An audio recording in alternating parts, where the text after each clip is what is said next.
लाडकं लाडकं जे सगळं चाललेलं आहे ना, ते अरुणबाई लाडकं लाडकं सगळं लाडक्या खुर्चीसाठी चाललेलं आहे. तुम्ही म्हणाल ते द्यायला आज तयार.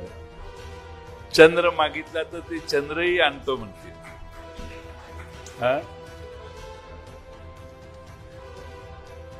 तुम्ही म्हणाल हीच टाइम आहे मागायचा, तुम्ही म्हणाल ते द्यायला तयार आहे. कपडे काढून द्या म्हटले तर तेही देतील, काय प्रॉब्लेम. पण लाडकी खुर्ची आहे, ती खुर्ची मला पाहिजे.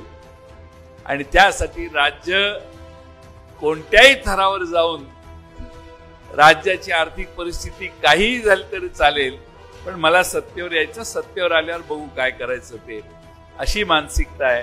आम्हाला एक जबाबदार सरकार महाराष्ट्रात द्यायचं आहे.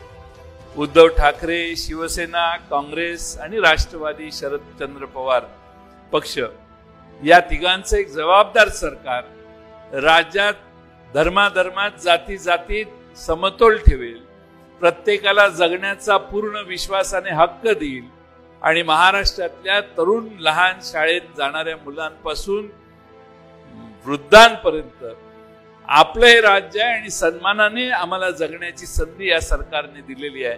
ही भावना पुन्हा एकदा महाराष्ट्रात निर्माण करण्याचं काम आपण सगळे करू.